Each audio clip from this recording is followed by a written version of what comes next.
Hello. Looks like I'm live.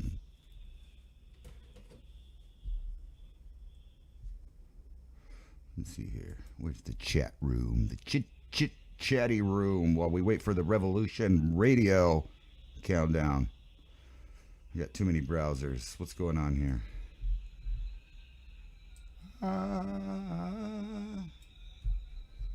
Move all these windows over here. Let's check the chat room if I can find it. There we go.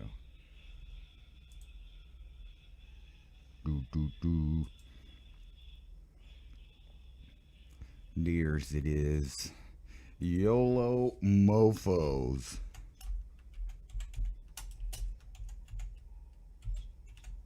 We'll let some people roll in here to YouTube if they're coming. There's some droids that I'm not looking for. YOLO, YOLO. They are not the droids. And as we wait for the Revolution.Radio countdown, which is in a minute or two, I get my ducks in a row here. Because I actually spaced out and didn't get ready to do a show. So we're just going to wing it today and just do the thing. Do the thing live. Like Bill O'Reilly said, we'll do it live! We'll do it live! I'm just kidding. Linda, how's it going? Can you believe it? Good evening and happy Saturday and happy New Year's. I hope everybody's having a great New Year's, looking into a new direction for things, in a different direction. That's where everybody needs to find a new direction. Unless you were on a good path already, I guess you do not need to deviate. These are the voyages in the quantum vortex. Hello, hello, the big Lebowski, Logan. Hello. Hello, hello. No virgins in here. Every time I've been noticing there's some virgins, and go ahead and help me with those thumbs up if you like it. And, you know, I say stuff on here that sometimes people don't agree with, and you're free to disagree with it. And I might change my mind also by next week. You never know. New information changes one's ideas about things sometimes. Hope you and yours are having a marvelous weekend. So far, so good. Can't complain. Well, I guess we could. We could all complain. Whoa, what is that? I don't see it. They got some like real hardcore heavy metal there in the intro. And the guy that plays the New American Dream radio show that's like right before Mayak. He has a really good show, but he can't get his audio together. There's always echoes. He never mutes himself. It's just crazy. But he has like really good guests on there. Some of them I don't agree with, some hardcore leftists, but he has guests like Larry Pinkney, who's an American patriot. If you know who that is, he's the original founding father of the Black Panthers. No, not the new Black Panther Party, the Marxist group, the racist group that goes around now, but the original one that was kind of, you know, fighting for constitutional rights for everybody equally, you know, if you understand what I'm saying. So he wasn't necessarily a pro-black, you know, what's the word I'm looking for? Activist, I guess. He was down for everybody. And if you listen to him today, he's still a patriot. I've been trying to get a hold of him and get him on the show. I've been talking to him on and off for a couple of years. Almost had him on 2 or 3 channels ago. He got sick. You might see him sometimes he's on the Alex Jones show. Pretty cool dude. So we're going to try to get him as our next guest in here if I can arrange that. Yes, the blue wrenches are for everyone. And I think we're about to go live on Revolution.Radio. It's funny, you guys get 2 intros, you know, you just get me effing off in here and then when I have to get professional. Just kidding. Oh, and I was also going to say, oh, you're the electrician. I got you. Yeah, I think I met you a couple times. What was I going to say? Oh, yeah. Speaking of Diamond, meet me for the Cosmic Catastrophes on Magnetic Reversal News right after this show, so you could just switch right over there. It's like we're a gang and I'm in it. No, I'm just joking. Not really. We're just people with our own opinions. I'm sure that, oops, here we go. Welcome to Mountain High Time. This is your host, Ransom Godwin, right here on Revolution.Radio, where the internet never sleeps. And something about the truth, I always mess it up. I'm going to have to write that down and just put it right in front of me so, I can say it without stuttering or misspeaking, which is bad on this channel, by the way. So, if you're looking for a perfect broadcaster that never makes mistakes, well, this is the wrong place. I say stuff all the time, misspeak, say the wrong thing, all kinds of stuff. What's going on here? We got an echo? No echo? All right. Good. How's this one doing? That sounds good too. All right, cool. We're on. What's up, Raven Wolf Channel? Gary, how's it going? And for those of you on Revolution.Radio, if you'd like to see some of the pictures that go along with the stories that I read, or, if you'd like to read along and, you might get a better understanding out of it, because sometimes I misspeak, is what I was telling my YouTube audience. So don't get mad at me. You can correct me. I'm not going to hate you. Don't worry about it. That's what learning's all about, is being able to correct yourself and admit that you're wrong when you're wrong.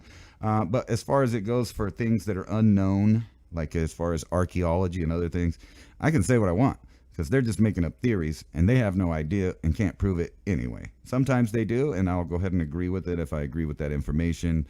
But a lot of times not. Let's just move right into the news here and see what's going on. So I didn't really super plan the show today. I kind of just rolled in here. So we're going to wing it. We're just going to wing it and go along down the internet here. If I can figure it out. Here we go. It's off to see the wizard, the wonderful Wizard of Oz. Look, it's Jeffrey Epstein. His fixer's office burglarized hours before document dump. Exclusive. Hold on. I gotta move this echo away from me. All right, there we go. Michael Sidrick, a renowned Hollywood crisis manager, says New Year's Day break-in at the Bentwood offices where thieves stole computers has to be a coincidence? Sure. Just like him choking himself to death with toilet paper. This dude didn't kill himself. And, if you're one of those people out there that's really excited about the Epstein client list that actually was not a client list, but nothing more than court dockets about what people said during a court hearing, guess what? They're not going to prosecute anyone. Well, excuse me. They're not going to prosecute anyone, and I'll tell you why. They can't prove who was where, when, what jurisdiction. Are they going to get the people to testify against big people? Will they end up Clintoned, if you know what I'm saying? And, kind of like what's happened in the past with people that may or may not have had dirt on the Clintons seem to get sick or sad or, other things quite often. Here, let me move my chair. There we go. There's some guy that I think he's a host on another show on Revolution Radio. He really has a problem with my squeaky chair. I'm sorry, but it's comfortable. And other chairs make my back hurt. So you're just going to have to deal with the squeakiness. So what do you guys think? Was it a coincidence that somebody broke into the place where the document dump was going to come from? I don't find it coincidental at all. And matter of fact, the whole thing is just a big joke. And it makes you wonder really what the big picture is in the background while they're, dumping all of this Epstein stuff onto the public. What's really going on? Because like I said, they're not going to prosecute anyone. And actually for them, they can spend this and make it great for the elite, where they can spend, years and years, distracting the public with nothing burgers. 4 new batches of documents naming Jeffrey Epstein's associates released. Now, am I saying that they shouldn't release all of this? Of course not. I agree with total transparency, and I think every single one of these, jerks that are offing, should be named and identified and pointed out in society so that everybody knows exactly what kind of people are where. We all assumed it. We all, theorized about it.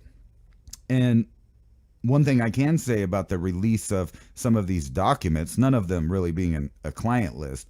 And if you haven't been paying attention, those, hard drives and disks and notebooks and all that stuff they got seized by the FBI off of Epstein's island will never see the light of day. That was the client list. That was the dirt.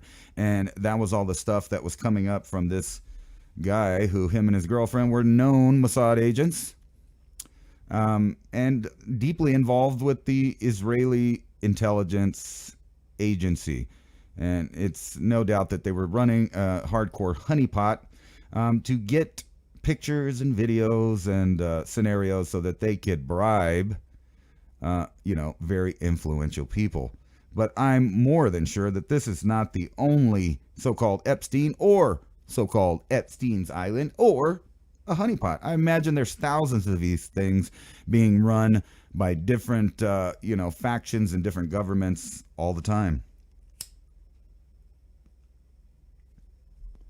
Puff, puff.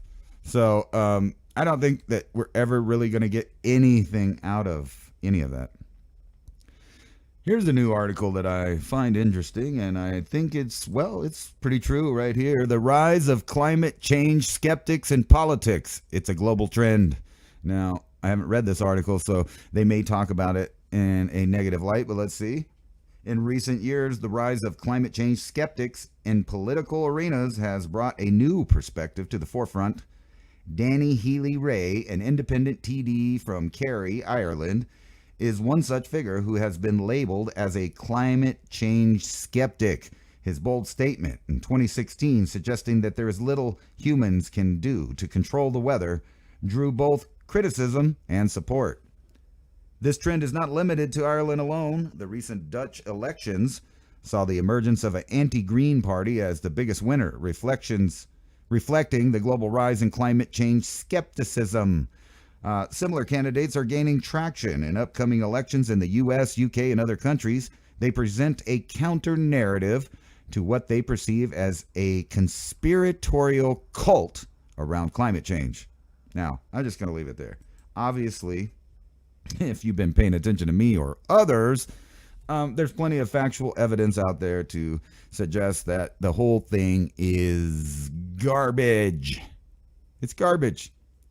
And not only that, like when you see these models of supposedly global climate change rising, and then you go back and you look at a map of where they had the sensors around the world, and they had several hundred in Europe and several hundred in the U.S., but yet they're claiming to have global averages at those times.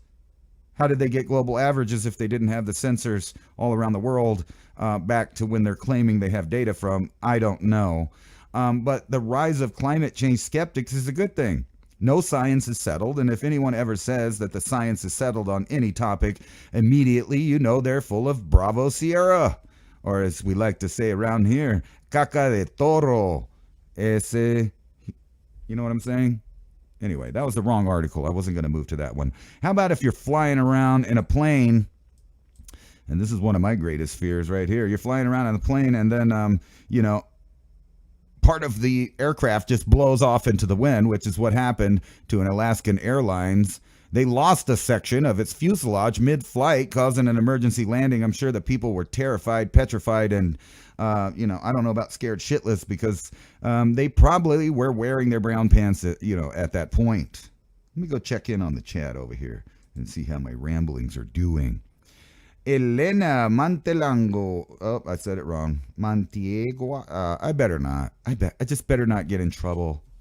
Mantiaguado. I can't say it. So, even though I said I wasn't going to say it, I said it 3 times. Hello, everybody in the chat. Ancient but still here. Elena, Bill Sibley, Val, Simon, etc., etc. Suzika. I said that right last time. Suzika. I don't know. I used to have a teacher in school, not anything to do with that name, but I think her name was Suzukita, and she was from Japan. Cool lady, very smart.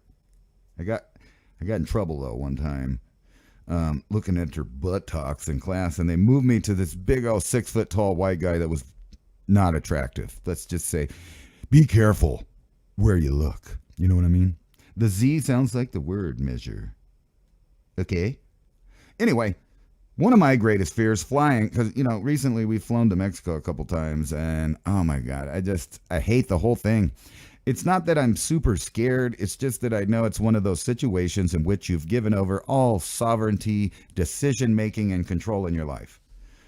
Maybe that's like, how you live your life and other things, but I really don't like to do that. It's the same reason I'm against putting, manufactured goods into my intravenous system, especially when I don't really know the science, don't know who made it, don't know what their agenda is, and then, what I do think I do know is all negative things. So I've always just skipped the medication. But this is one of my other greatest fears here. It's just a section of the plane blowing off in mid-flight. And I always pick the window seat because, I like to look out the window. And what a scary idea to just be sitting there. And then the next thing, the wall is gone next to you. There is a vacuum. It's sucking all the papers and loose debris out of it for, a couple minutes until they drop in altitude. I'm not sure at which height they were actually flying at because there's not much literature on here. Let's see. It says an Alaskan Airlines flight from Oregon to Southern California made an emergency landing Friday following a mid-air incident in which part of the side of the plane appeared to have detached. Flight 1282 landed safely at the Portland International Airport, where they were met with Free Gaza protesters. No, I'm just joking. I added that part. All right. Anyway, they landed. No injuries were reported among the 174 passengers and 6 crew members on board. The Federal Aviation Administration said it returned to the airport after the crew reported the pressurization issue. Alaska described what had happened as an incident. Well, of course it's an incident. But just imagine you're sitting there and you got your toddler in your lap or your 6-month-old infant in your lap. And then pressure changes all of a sudden and the wall flies off. Guess what? They don't provide seat belts or car seats for your children. Just saying. I don't know if you can take a car seat with you because I'm pretty sure it would work with the buckle system in the airplane, but you'd have to buy a whole nother seat. And I don't think they allow that. Just the idea, though, that your toddler or, maybe even your emotional support animal was sitting, right by the wall of the airplane while it just flew off into nowhere. Scary, man. Scary. Horrible. But they say it's the safest way to travel, Safest way to travel. Anyway, Trump vows to restore American greatness while Democrats try to destroy our nation, according to this thing. I was going to watch it, but I didn't. Man, the whole thing is corny. These people are corny. I'm pretty sure that it's just central casting at this point. I'm not exactly sure which year the whole thing was transferred over to a television show, but I'm almost positive the entire thing is nothing more than bread and circus for the masses. They've figured out the sciences of soap opera, and they've combined it with politics and propaganda, and now this is what you get. The back and forth of the nonsensical separation of ideologies in America trying to divide and conquer, which I would say that they've done a pretty good job at. Now let's look at this article right here. Mexico is asking the U.S. to lift Venezuela sanctions. Now, I'm sure a lot of people that want the border closed are probably saying, hey, that's a good thing. But actually, I disagree. When it comes to Venezuelans, I think that we should, practice what we preach as a nation, in which we're supposedly against communism and socialism and dictators taking over and destroying countries, threatening to invade neighboring countries. So, in my opinion, Venezuelans and people from Cuba probably should be the exact people that we are trying to let in asylum-seeking circumstances, but not all of the other countries that have nothing to do with that. Because there's no jobs where you live is not an excuse for asylum. Because the economy's better somewhere, or any of those other excuses are not really a reason to abandon your own area so that you take your skills and your mentality out of that area, essentially destroying the area you left even further. Now, I get it, though, if you can't do nothing about it and your government's gone completely socialist or communist and people are having to eat the zoo animals and things like that, that you would want to flee that. And I think as the United States, we should block almost everyone that's coming across our southern border, except for actual people running from socialism, communism, and war-torn areas, if they want to assimilate, if they want to, use the ideas in our culture as a way to escape and have a better lifestyle. I'm all for that. That's just unfortunately not what's going on. But anyway, according to this article, Mexico asked the U.S. to lift Venezuela's sanctions. The president also called on Washington to end decades-long trade embargo on Cuba. Mexican President Andrés Manuel López Obrador, AMLO, he's an AMLO, has urged the United States to end its economic penalties on Venezuela, part of its sweeping proposal to tackle Latin America's migration crisis. Yeah, okay. How about this? No. How about we get our own economic things in order? And who are we to put penalties on other people? You know what would solve that is if we made and created all of our own stuff, we just really wouldn't need other countries to give us stuff. And, I am for free trade, of course.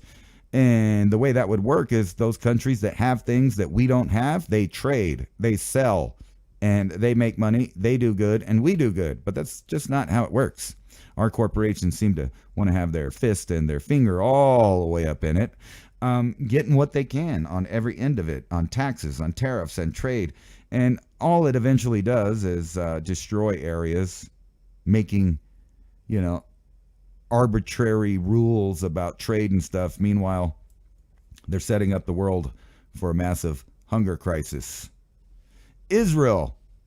Ministers melt down in the cabinet meeting over military's plan to probe October 7th intelligence failures and just all-out failures on their border.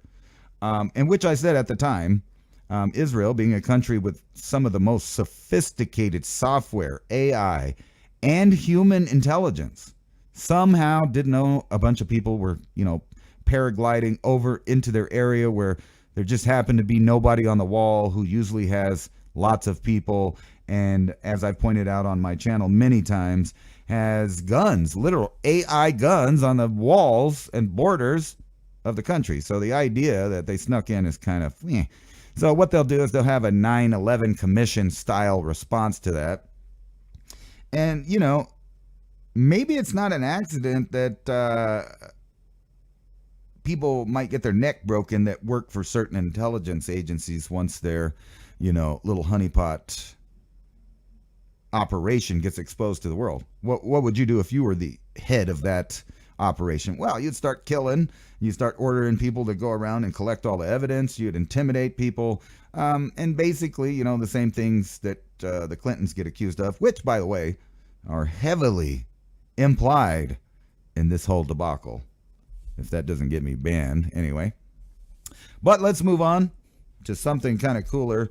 And what they say the future holds for the countries of the world is that not only asteroids and things like that, but the planets themselves are now in the sights of many different companies. I'm waiting for some kind of worldwide regulation board that doesn't allow or allows certain companies or only certain people to penetrate the threshold of space and explore what's in there.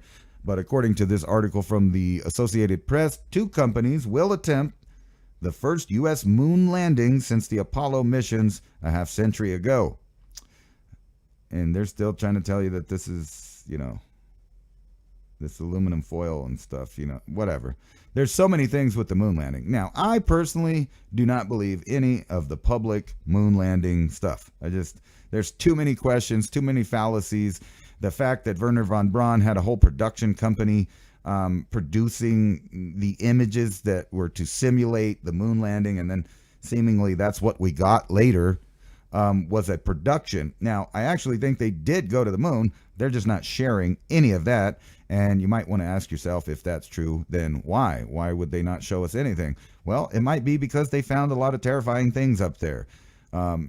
maybe UFOs, maybe not. Maybe it's just the, actual evidence that our planet gets roasted by the sun every so often, which is my theory. I think that's why they went. I think that's the evidence that they found, and I think that's also why no one gets to know nothing about it. However, supposedly we're going to go back up there, with these different companies. So Cape Canaveral, Florida, China, India scored moon landings, if you believe them. I'm questioning some of their stuff too. Looks like bad video game footage, but whatever. While Russia, Japan, and Israel ended up in the lunar trash heap. Now 2 private companies are hustling to get the U.S. back in the game more than 5 decades after the Apollo program ended. It's part of NASA's supported effort to kickstart commercial moon deliveries as the space agency focuses on getting astronauts back there. Sure. I just don't believe that for some reason, because if we wanted to go to the moon and we wanted to exploit the moon and the moon was open for corporate exploration and exploitation, I have a feeling we'd have a buttload of moon bases up there right now churning out H3 and finding all kinds of mysteries, but that's not what we find in our time. Instead of discovering the universe, some of us are just figuring out what gender we are. And in the backdrop, the made-for-television kind of thing here. Jack Smith, prosecutor, discouraged FBI from investigating Clinton Foundation in 2016.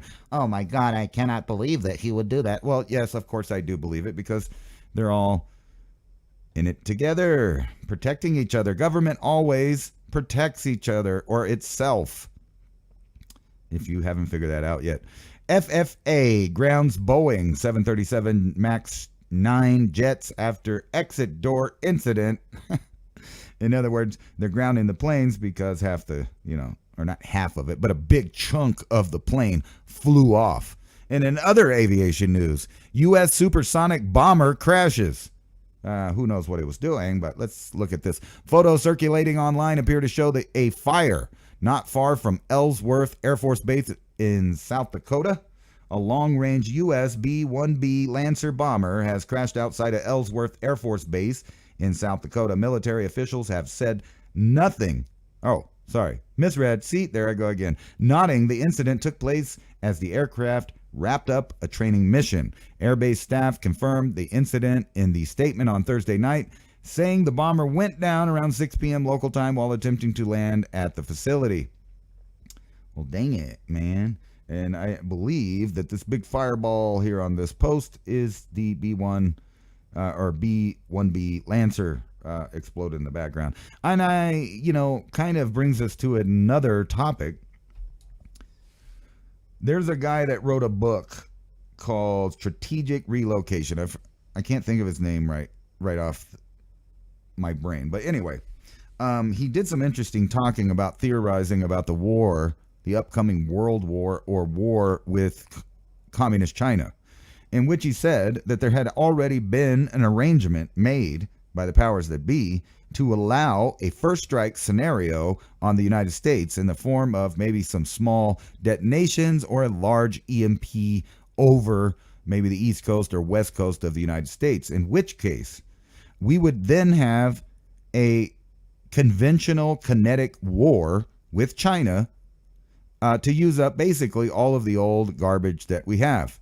And, when you see articles like this where, this plane crashed and then we saw the other one where the door flew off, opening up part of the thing.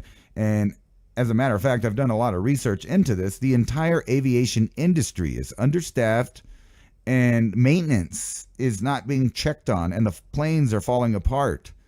And this is also the case within the military. It's the oldest junk that they've ever had comparative to the year that they're in. It's also the smallest. But to continue with Joel Skousen, that's his name, his theory was that after this kinetic warfare goes, and we've used up all of this old garbage, the old planes, smashed it all up, blew it up, crashed it, and lost it in war, that the United States would then come out with next level technology, initiating a new world order led by the Western powers and their new technological marvels that they would put out. Now, that's just a theory, but the more I see stories about old stuff crashing and old stuff not working, and, you know, instead of making entirely new things, except for the AI branch of what's going on, they're making a lot of AI-powered, AI-flown things. But on the other hand, as far as fighter jets, bombers that have to do with men, none of it's getting, you know, brand new stuff. What they'll do is they'll put new stuff on old vehicles, which is cool. And it does upgrade those old vehicles, but it's not the same as coming out with new modern stuff with a longer shelf life. And even the stuff that they're making now is throwaway. If you watch my report on AI, they're planning on converting almost all of our Air Force into basically giant drones that have the capability to decide what target to take out after being programmed. In other words, they are about to fill the sky full of killer robots. Now, this is not a theory. This is straight out of the Project for a New American Century, in which they said the entire Air Force needed to be AI by the year 2025. Guess what? We're in 2024, and that's exactly what they're doing. And if you haven't seen it, I advise you to go watch that little short documentary on AI and how they're about to replace the entire Air Force with this kind of stuff. So in the near future, you may be seeing all kinds of dogfighting and bombing and all kinds of stuff where not a single soldier has stepped foot in your country from the opposing military. Pretty scary.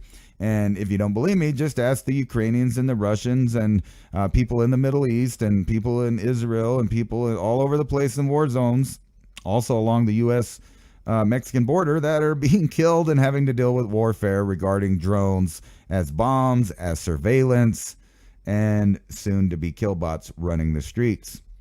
Hundreds of pro-Palestinian protesters bring the I-5 highway to a complete standstill, blocking all traffic. Currently, hundreds of pro-Palestinian protesters and other activists are currently occupying the I-5 highway in downtown Seattle, Washington, causing traffic to be at a complete standstill as they are blocking cars and other vehicles from entering or leaving, as they are demanding a permanent end to all U.S. military aid to Israel and permanent ceasefire. Now, as for aid to other countries when it comes to military, I don't believe in it. I don't think we should be doing it, and I don't care what country it is. It's not our country. That money needs to be spent right here. It needs to be, obviously, we have a lot of problems right here. There's so many homeless and other things. The idea of spilling billions and billions and billions of dollars out for other countries to do proxy wars for us is idiocy and will increase the amount of blowback that our country and our people deal with in the future. Now, this protest. Now, I am avidly behind your right to protest, your right to have your grievances be heard, the right to free association, all of these different rights that allow us to protest, freedom of speech being the main, kind of centered idea in the First Amendment, and the right to a free press. However, guess what? You do not have the right to kidnap me. You don't have the right to kidnap any of these people. And every time that these people do protest in the middle of the road, what it is essentially is they are kidnapping you. They are holding you hostage, taking away your right to free travel. And it doesn't matter if the police are doing it with some kind of DWI roadblock or insurance stop or whatever unconstitutional activities law enforcement likes to seize and steal your time. But it is a violation of the Fourth Amendment. You are seizing me, my person, and my time. Now, why hasn't our government shut this down? Well, because they're for it. They're for destabilization. They're for problems, obviously. Because any rational-minded law enforcer or judge or anybody with any kind of control that's familiar with the Constitution knows that I have the right to travel without being molested and be secure in my papers and possessions and my body. Well, if I'm being stopped on the roadway by a bunch of people with some kind of political agenda, A, whenever they start getting violent, that's terrorism. And B, it's the act of kidnapping and depriving me of my Fourth Amendment right to free travel and privacy and to be secure in my possessions and my belongings and my body. Now, that's what this is. So why don't police start arresting protesters on the road? And I don't care what for. If you're impeding traffic or stopping people from travel, you are kidnapping them. And all of these people, according to my understanding of the law, have every right to defend themselves against their kidnapper, against their oppressor. And it's so funny, all these people out there screaming about this person or this group or that group or this government or that government oppressing them. So what do? They go out and try to oppress the public. They try to kidnap the public. They try to take the rights away from the individual. I've seen these about racism and other things, but one thing I never see is why don't they march over to the Saudi Arabian embassy and start protesting outside there about Middle Eastern slavery of black Africans? Why don't they go to Libya and actually, complain and protest about that? They're not going to. They'll do this safe, protected, government-sponsored kidnapping in violation of your rights. And you should be angry every time you see this. It doesn't matter if they're out there waving red, white, and blue. It doesn't matter if they're out there wearing their MAGA hats, which, by the way, you have never seen that. That's never happened. But I'm just saying, if it did, they are kidnapping you. And it doesn't matter what you're, protesting, what your political agenda is. I don't give an F. Get the F out of the way. As the great Ludacris says, B, get out the way. Get out the way. Anyway, let's move on. The new Jeffrey Epstein files have set off a fresh round of conspiracy theories. And just like I was saying before, that's exactly what they want, is for a bunch of nonsensical, unfactual conspiracy theories out there clouding the actual information that's being released. That's what they've always wanted, and that's what they're doing. Hold on one second.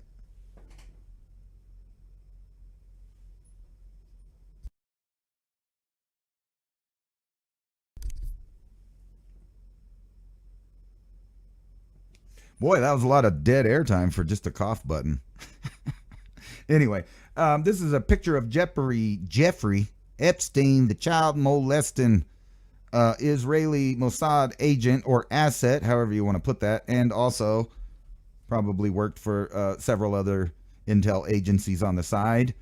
Why wouldn't we have a bunch of conspiracy theories about it? But just like I said, all of these news agencies, the fake news propaganda mockingbird association of news outlets, including NPR, who is directly funded by the U.S. government, and, after the Smits-Munts Act, or whatever that's called, they're allowed to propagandize you, lie to you, and so, of course, there's going to be lots of conspiracy theories out there. The question is can anyone put all of the conspiracy theories along with the factual realities and come out with a clarity of what's happening? And I'm going to say that they're not going to do that. And I'm going to say that very few, if any, scapegoats are going to happen out of this Jeffrey Epstein thing. And, did you really need this big drama to realize that the world's ran by a bunch of pedos? I mean, take the Catholic Church, for example. I'm not attacking any Catholics. So let's get that straight. I'm fine with your belief. But if you were going to join an organization of any kind, and then you found out there was 300,000 or more pedophiles in the organization, well, maybe you shouldn't be part of that organization. Or if, you started, say you wanted to go join the local Kiwanis Club, but then you found out that they had like 3 million sexual assault victims. Would you still want to be part of their club? I'm just saying. I don't know. You can get mad if you want to, but reality hurts feelings. I know. And speaking of hurt feelings and mistruths, Liar-in-Chief Biden says he attended funerals of the officers who died as a result of January 6th. Only problem with that is none, nil, not one, That's right, 0 police officers actually died as a result of the milquetoast protest / riot on January 6th, which we happen to be on the anniversary of that. Matter of fact, the only people that died that day were victims of government, killed by democide, Ashley Babbitt being one of those. And the rest of them, as I understand it, were either died from cancer or committed suicide in the days following and had nothing at all to do with this. Although the media and the regime that's in right now continues to push dishonest, flat out bogus, easily provable lies. Anyway, right here, delivering a speech to the nation Friday, Sleepy Joe Biden falsely told the world he had attended multiple funerals for officers who died as a result of the January 6th riot, when in reality only protesters died due to the debacle. Over 140 police officers were injured, Biden said, of January 6th. Jill and I attended the funerals of police officers who died as a result of the events that day. Because of Donald Trump's lies, they died because of lies brought a mob to Washington. But in reality, that didn't happen, did it? On February 2nd, 2021, Biden and the First Lady Jill Biden did visit the U.S. Capitol, pay their respects to the deceased U.S. Capitol police officer Brian Sicknick, who died of a heart attack on January 7th, but it was not his funeral. So not only did he lie about going to the funerals, but the bigger lie in the whole thing is that anyone in the government or any police officer died as a result of January 6th, which obviously, if you've watched the footage and you took away the propaganda and the, talking heads analyzing it, you could see that it was nothing but a very milquetoast protest at best. Nothing compared to the BLM or Antifa riots who tried to burn down cities, literally. Anyway, moving on. Pollard. Jews will always have dual loyalty and should consider spying for Israel, according to the Jerusalem Post. So before you call me an anti-Semite, I didn't write this article. In fact, it was written by the Jerusalem Post right here. If you're outside Israel, then you live in a society in which you are basically considered unreliable, he said. And if you don't know who this guy is, Jonathan Pollard is a convicted spy for Israel whose story haunted the American Jewish community relations with the U.S. government for decades, and he's unrepentant. He doesn't care. As a matter of fact, he, like a lot of other people, have the idea that he is Jewish first and Israel first, despite his citizenship of another country. The bottom line on this charge of dual loyalty is, I'm sorry, we're Jews, and if we're Jews, we will always have dual loyalty. Now, remember, this is according to this one guy, so let's not paint a broad brush on everybody. However, he's not the only one that has that opinion. Pollard said in an interview published Thursday in Israel Hayom, his first extensive remarks since his release from prison in 2015. Pollard recalled how much of the Jewish leadership did not stand up for him following his 1985 arrest, when he was a civilian analyst for the U.S. Navy who was found to be spying for Israel. If you're outside of Israel, then you live in a society in which you are basically considered unreliable, he said. The U.S. Jewish leadership eventually softened its outlook, and some Jewish leaders lobbied for Pollard's release, saying his life sentence was excessive. Well, that's what happens when you commit treason. They used to kill people for stuff like that, but I don't know. I guess times have changed. Anyway, he just recently went back to Israel, and he's happy, and I'm good for him. Happy, jail sucks and all that. But that was him saying it, not me. I didn't say that. The point is, there's a lot of debate and argument out there of whether or not one faction or another faction tries to rule the world. Guess what? All the factions try to rule the world. Do they all rule the world? No. There's a conglomerate of different factions. You got the Illuminatis, you got the Zionists, you got the U.S. governments, the Chinese governments, you got all these secret societies, you got the world governance. There's all kinds of groups, and they're all doing the same thing in the same way. And that is, the elite of those groups could give a crap less about the peasants of those same groups. Worldwide, the same thing always happen. Those in power lose their mind, and they become, what do they call that?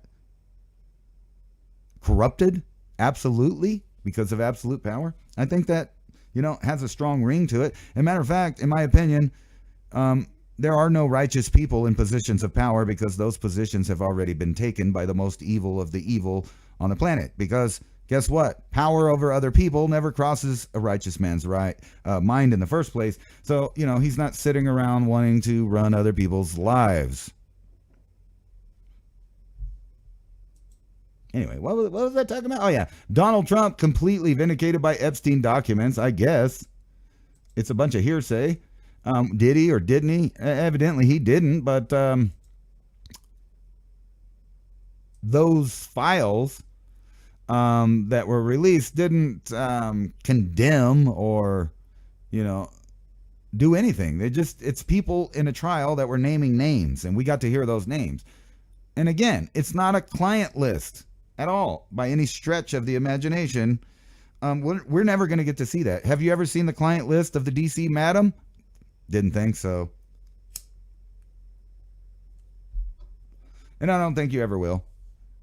Which reinforces all those widely, reported on conspiracy theories. Maybe if the media actually reported on the truth, there would be less conspiracy theories out there. Anyway, moving on. EU steams ahead with controversial centrally controlled digital euro. If you're tired of censorship and dystopian threats against civil liberties, subscribe to Reclaim the Net. Or you could just listen to me here on Mountain High Time. The European Union has been known to waste a lot of money on wrong or even hopeless causes. And opponents of the centralized digital money, the CBDC, must be hoping that the digital euro, which has had 1.3 billion earmarked towards its development, will be one of those. In fact, in announcing the move, EU's European Central Bank made sure to add the disclaimer that it's not making a comment to launch any of the development work listed. But for the moment, ECB is pushing forward with its plans, and much earlier than observers expected. So much so that the announcement is viewed by some as a surprise. A total of 5 private sector partners will now receive huge contracts. In the past, Amazon was controversially involved in the e-commerce payments prototype. And you can read on to this basically. Let me just skip to it. And I might get part of the thing wrong because I didn't read it. So you heard much I read. This is the future, period. Centrally controlled digital money. And they're not going to stop until they end cash. Matter of fact, I went through Dunkin' Donuts the other day to get somebody a coffee, and they had a sign in the window. They don't even take 20s. They're getting rid of money everywhere. They don't take the money. They don't have change for the money. And the governments and the banks are completely behind this idea because they want you completely subjugated as a slave, as a debt slave, as a monetary slave, connected to some kind of digital money. And that money will have strings attached, obviously. Who are you? What do you believe? Where do you live? How do you live? All of these things will be, influenced and levered against the amount of money that you have or don't have. And then think about being debanked. Like, people have already been debanked in the system we have. Imagine when it's completely controlled from the top and it's all digital. And this includes like your mortgage, your house payment, your car payment, etc. It's all digital. So one day it just turns off. And then what do? Well, then the repoers come to get it, so you better hide it. Election interference. PBD YouTube stream glitched out during an interview with Trump's lawyer Aline Haba. None of us find that. I don't even know if I'm live on YouTube right now. You never know. Let's go check it out right now and see if we're in there. Yeah, we're still on YouTube. But does this surprise anybody that they would get, turned off in the middle of their broadcast? Not me. I've been banned 7 times. 7 channels with unique content that just got destroyed. Thank God I saved all my favorite videos, but some of those things that were like one-offs, or I just went live or said something or did something or even made a song that was live, gone forever, because the authorities are the ones that decide who gets to see what and how. And aren't you kind of sick of living that way, where people somewhere else that has nothing to do with you decides what you get to see and hear? Bugs me. The digital ID rollout is becoming a hacker's dream. Now, there's a whole idea behind this, and some of you guys might watch the MIAC Mini Ice Age Conversation channel or show that we have on Thursday night right here on Revolution.Radio. But in that show, one of the times we were talking about the Internet of Things. The Internet of Things is the entire plethora of peripherals or things that you could connect to that are internet related. So anywhere on the planet, your device could connect to that and also be connected to you. The Internet of Things. But in order to access the Internet of Things, you have to have an ID, a digital ID. So they want you to be, and matter of fact, let's just look this up because it's pretty deep right here. This is a pretty deep idea. If you get it, you get it. So what is the definition of ID? According to the dictionary, the part of the mind in which innate, instinctive impulses and primary processes are manifest. The conflict between the drives of the ID and the demands of cultural superego is, the example of this definition right here. So think about that. The part of the mind in which innate, instinctive, impulsive, and primary processes are manifest. Your ID. You need your ID to go onto the internet. Let me spell it right. IoT of things.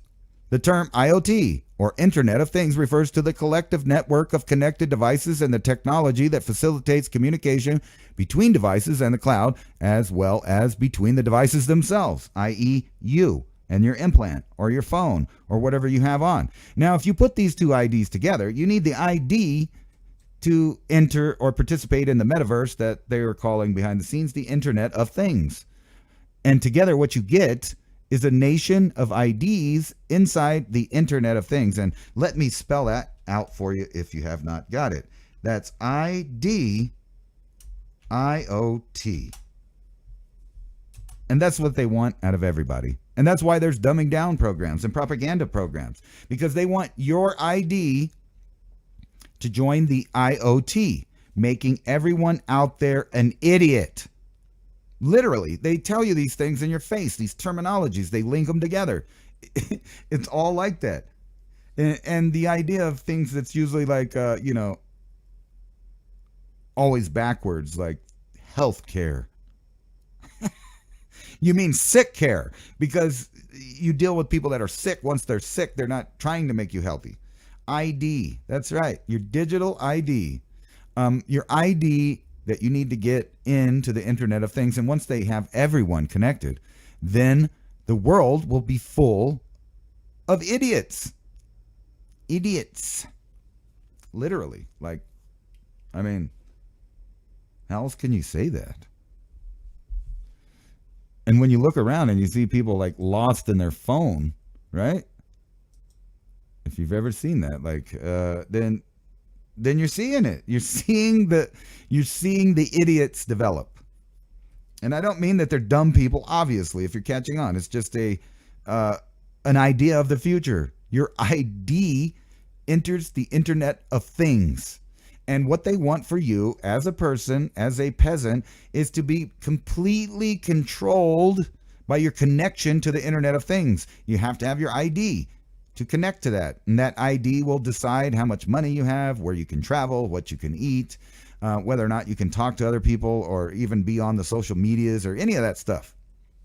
It'll all be connected to that ID in the Internet of Things, making you the idiot. And I don't think that they do these things on accident, just like MAD, mutually assured destruction. So if countries are just going to threaten each other with blowing each other up, they have this thing called MAD. It's a mutually, assured destruction. It's MAD. And if they have a MAD, where do they go? They go hide in a dumb, deep underground military base, right? Because they're dumb, because they got mad, because they created a whole world of idiots. I don't know. Anyway, I think we're coming up on the half-hour break. And like I said, I'm just winging it today. I didn't actually read most of this stuff. But I wanted to get into that when we get back. The exploration or supposed exploration of space and what it actually means and where is it going. Because I'm sure a lot of you have watched science fiction movies of all different kinds. When they deal with the not too distant future as far as space travel, you rarely ever see a movie depicting countries out there. Maybe a Space Odyssey 2010 or something like that. Or was it? Yeah. But most of the movies like Aliens or any of those things, what's in the space in the future are corporations. The exact epitome of fascism is what trolls space in the future. Networks of companies that decide what rules are. So not democracies, but companies. And, that's the idea that they've been pushing for decades. And anybody that's watched sci-fi knows that almost all of the movies in the future, you got like Weyland-Yutani Corporation or whatever the corporation is. And they're mining and they're making settlements and they're expanding into space. But rarely ever do you see a movie that's showing, hey, well, the United States or China or somebody, they just expanded out to the moon and then we started building, and then, the two mutually assured destruction people on Mars blew each other up because they didn't have dumbs. So now we got to go there and build some dumbs so we can build some more colonies and then we could be mad again once we have a nation of idiots. Connected to the Internet of Things, of course. Anyway, this article is what we're going to get into. Moon resources could be destroyed by thoughtless exploitation, NASA warns. In other words, they don't really want people up there. They don't want corporations up there. They don't want people up there. But what happens when corporations become so big that they rival nations and they decide they're going to do whatever they want anyway? What if Elon Musk secretly started building a program where he was literally just going to fly off to Mars without any government's permission and start secretly putting people there? Now, I know what a lot of you guys are thinking is that the governments have already been doing that for a long time. There's lots of theories out there. There's lots of stories out there. There's people that claim to have gone to Mars and live there. There's other people that claim that, they remote viewed what was going on Mars. Everything from little children being abducted on Earth and sent to Mars to, people living out lives there and then being reset to their young years and being put back on Earth. I mean, all kinds of really way far out there stuff. Is any of it true? Who knows, man? Who knows? I don't believe that stuff. It would be easy for me to believe that there is a breakaway civilization. And who knows who funded it or how long it's been broken away. That would be easy for me to believe. And when we get back, we'll also talk about the supposed 8 to 10 foot aliens that allegedly, which is really silly, allegedly, needed some Nikes and felt like getting some fresh tacos down at the Miami shopping mall there, which the police say it was two kids with sticks or something like that. But we'll get into that here in just a second on Revolution.Radio. And you were listening to Mountain High Time.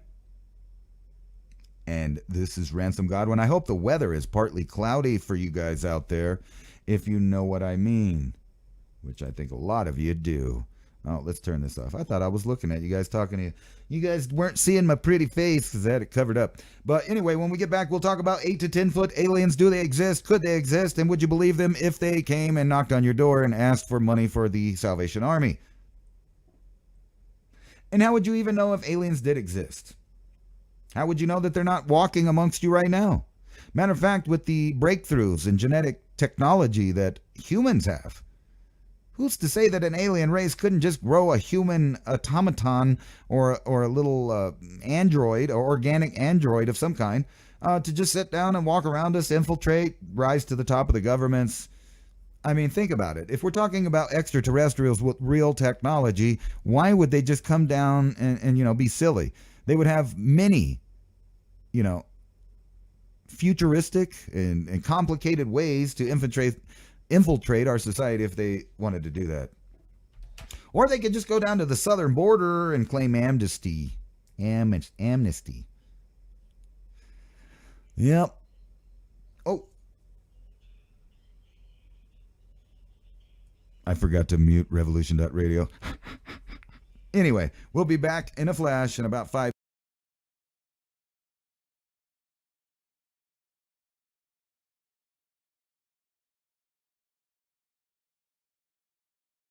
Today, the demand for gold continues to flourish globally. History proves that fiat paper money is designed to go to zero through inflation, whereas gold has intrinsic value in which it maintains forever. Paper money is a debt instrument. Gold is an asset of wealth in its own right. It does not depend upon any governments, corporations, or individuals' promise to repay. ITM Trading has spent the last 27 plus years developing a team of expert researchers and analysts to make this possible. Simply put, we build strategies which are historically proven to protect your wealth and assets through any economic downturn or currency collapse.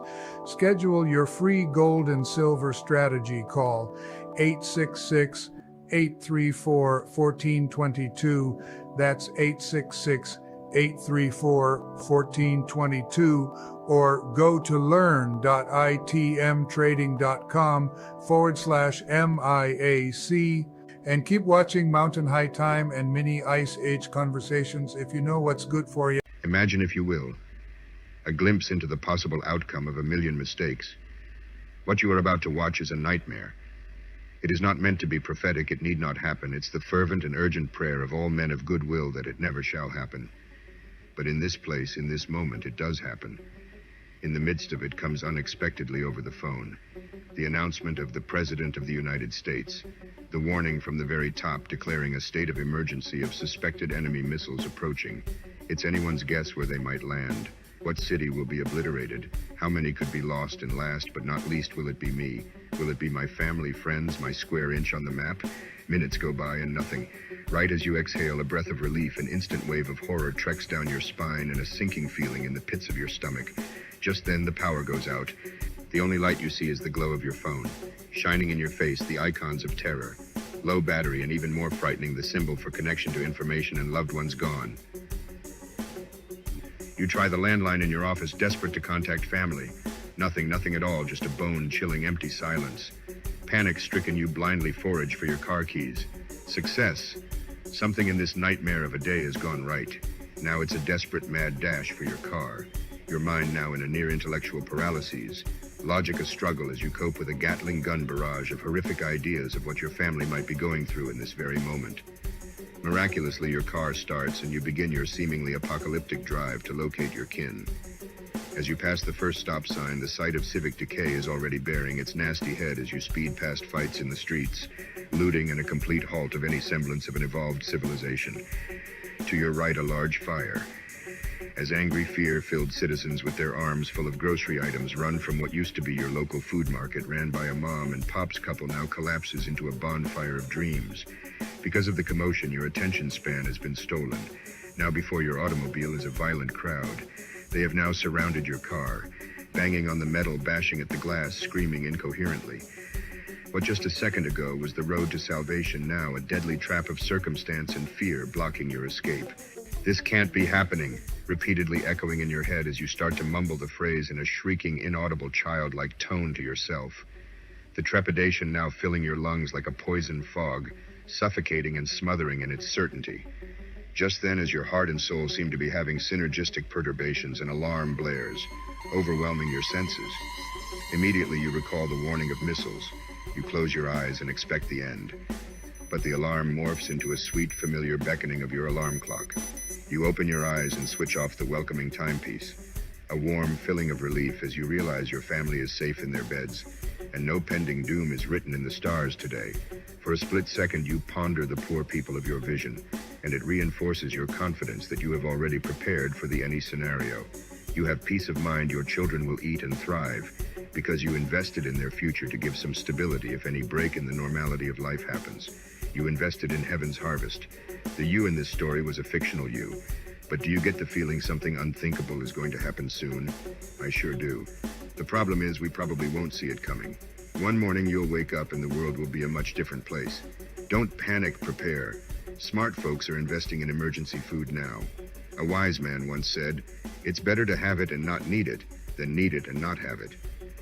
Heaven's Harvest is the nation's leader in emergency food storage. It's the only investment you get 100% of your money for, even better than gold. Survival experts recommend the 3-month emergency food kit. Go to heavensharvest.com, use the code ADAPT at checkout and save a mind-blowing 15%.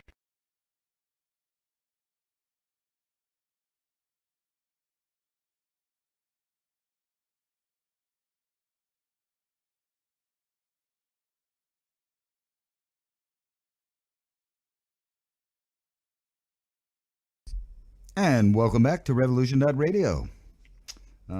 I guess I got back late. What happened here? There we go. I came back late. Anyway, so what were we talking about before the break? I don't know if I remember. No, I do remember. Aliens. The aliens and looking at space. That's what we were looking at. Moon's resources could be destroyed by thoughtless exploration. NASA warns, making it sound like they do not want us up there looking around, or at least not corporations.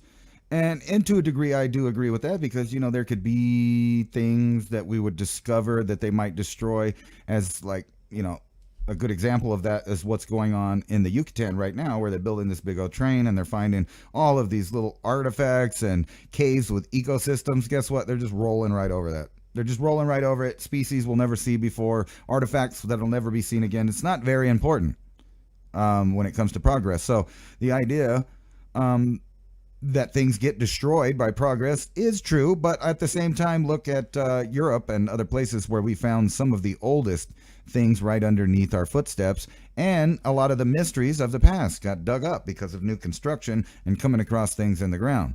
That would be here. Now, on the moon, it would be mostly, I would think, scientific breakthroughs and discoveries that we're talking about destroying.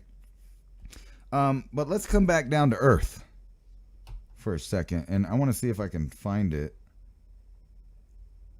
The aliens thing. Oh, that's not it. That's that's from our other show. There we go. All right, let's see. I'm gonna look it up and see if we can't, because obviously there was an 8-foot stuff there. Now I don't know what happened or why they had such a police presence. Oh. Started typing what I was saying. 8-foot aliens. Yeah, here we go. Rumors of shadow aliens at base. Here, let me mute this before we get too crazy here. All right. Rumors of shadow aliens at Bayside Marketplace go viral after large fight among teens creates chaos. Now, I've never seen a police response to teens fighting like that.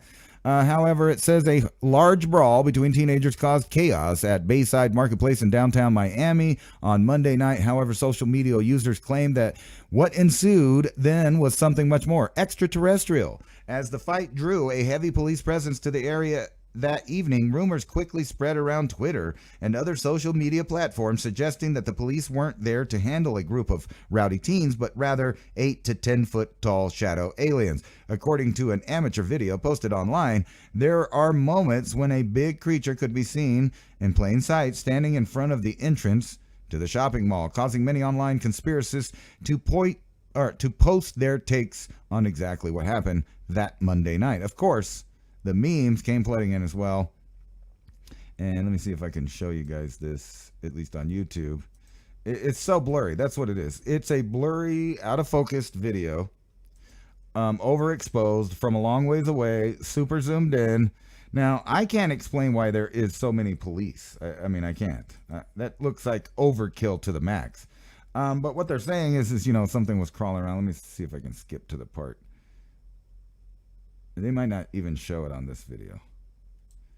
I think I might have wasted my time with that one. Anyway, I seen it. It was a blurry blob. But this is the question that I got. As I was saying a minute ago, if any extraterrestrial civilization came to Earth and wanted to infiltrate or find out what was going on or learn about us or etc., etc., etc., you would think that, they would have the technology as we do to create illusions, deceptions, etc. And what I mean by that is genetic engineering. So right now, if I saw a craft land outside that was anti-gravitic and some kind of amphibian alien gray stepped out of it, I'm already wondering, which lab did you come from? Which government created you? Is that the leftovers of Operation High Jump or something? Or is it like something that one of those UFO circular flying discs that the Germans were making plans on and maybe even building? Is that what I'm looking at? Am I looking at Skunk Works, Lockheed Martin, with some kind of other biological lab involved in it? How would you know that something was extraterrestrial in the first place? So if the government were to all of a sudden say they have now made contact with an extraterrestrial civilization, what would that look like to human beings? In our fantasy, in our fiction, we like to have this idea of humanoid type creatures, whether they're reptilian or bug-like or, grays, but whatever. We always kind of throw them in the lump of humanoid. And, but why would they be? Why would they be humanoid at all? And most likely, they wouldn't be biological in the first place. And I'm gonna get into why here. Let me find my articles here. I don't even think they would be biological in the first place. It doesn't seem logical for me that you would send people that probably wouldn't last, and you would have to have like a multi-generational ship. And that just kind of is nonsense. Plus all of the energy, unless you're saying they're just, going in between time space, kind of like what some people believe, that there's some kind of particle that you could put out that would displace gravitons, and you could kind of slip in between one spot in time space to another place in time space without actually going anywhere at all. You just kind of pop through there. Now, if that doesn't exist, which it might not, they would kind of have to know where we were at in space-time. I mean, like, think about that. And, one thing that bothers me about watching, like, science fiction movies, especially time travel movies, is that, they hop in the time machine, they go back to the past. Okay, no big deal. The only problem with that is that not only is the Earth in a different place, but the sun's in a different place, the solar system's in a different place, the galaxy is in a different place, and whatever bigger structures are there, all of it's in constant motion. So you would have to calculate all of the movement of all of the matter on the time-space spectrum there to know exactly where, not when, to show up. So it seems kind of silly whenever you watch those movies about time travel. You'd have to know exactly where everything was. So like if you just got into a time traveling device right now that was stationary and you jumped in it and you turned it on, you said, hey, I want to go back 5,000 years, you'd end up out in the middle of space, not even on the planet, because the planet wasn't here 5,000 years ago. It was slightly somewhere else. Over time, it's been moving. So that's kind of silly. So in the same concept of that, if you were an alien race and you were out looking for life in the cosmos, you would probably do what we do, which is send small robots, drones, sensors, and at some point you might even send, highly advanced robotic humanoid, maybe you could call them creatures or not, automatons, or maybe they even have advanced to the point where the robot or the AI has feelings and critical thinking skills and is aware and conscious of itself and what it is. Could be. Right? But in any case, it's doubtful they would send biological beings here to Earth. Unless they're like us. If they're like us, then they're probably out looking for a good gang probing, looking for a good time. And, what would humans do to aliens in space if they were humanoid? That would probably be a nightmare. There's so many perverts on Earth. I don't think that the governments of the world would really invest much money into, doing anything with alien species if we couldn't kill it, fuck it, or, oops, beep. That was Messed up. Kill it or do nasty stuff to it. That's the human way. And that's probably why we're a hybrid species right now. It's because that's the only worth that, groups of men have seemed to come across in the ages other than gold. That is the power-hungry, greedy, animalistic type people. Other people, they just enjoy the nice garden, time with their family, loved ones, and the beautiful earth we live on. Now, if we're hoping those aliens are those type of people, that's great. But what if they're not? What if they're just exploitation? What if they're just people that like to take samples of all of the examples of life out there? A lot of people say, hey, what would an interstellar species want to be down here taking samples of stuff? They're so far. We do that to ants. We do that to bacteria. Of course, they would do that for studying, for cataloging purposes and things like that. But to actually send a biological being from another, unless it's one of the close stars that are only like 4 or 8 light years away and they have some hardcore technology, I just don't see them coming here. They'd send robots. Wouldn't they?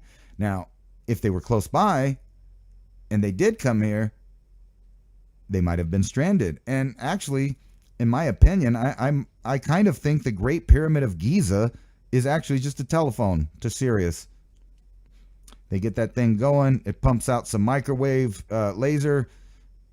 And they could contact any planet around that system within 8 years. Or what if we did, what's the one next to it? Is it Reticuli? I can't remember the name of it. The closer star, the one that's even closer, 4 light years away.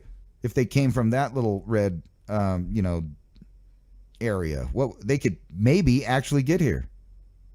We could communicate with them, and then they could communicate back. So if there was something out there, we're already way past the point of communication.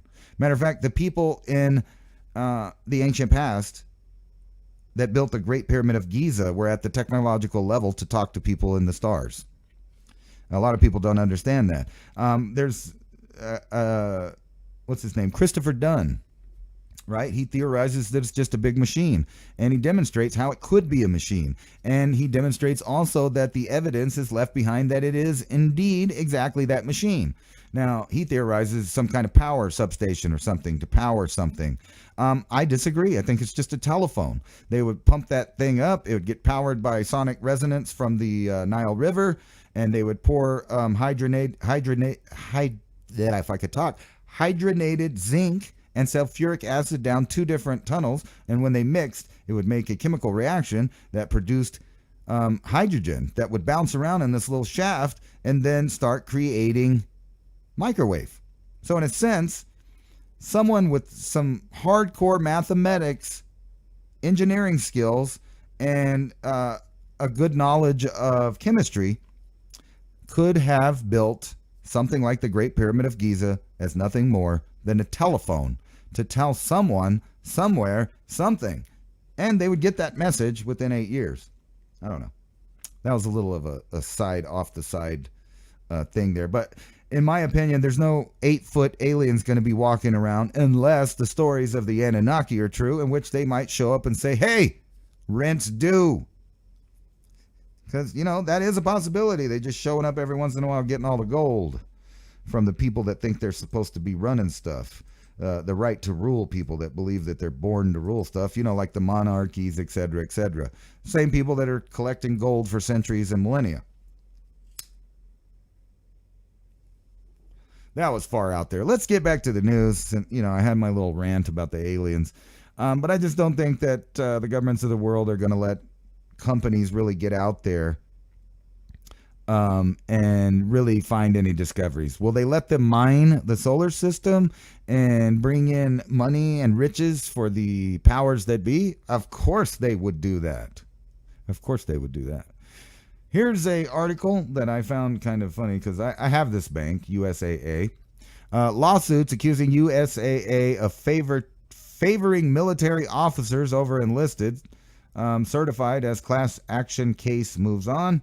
The accusation is that They are pushing the peasants, in other words, the enlisted, to programs that cost more and have more fees, and then sending the officers, the elite, and others over to other people. Now, of course, they deny this, but you know what? Having this bank, I can't say anything bad about them. They've allowed me to do banking for some time.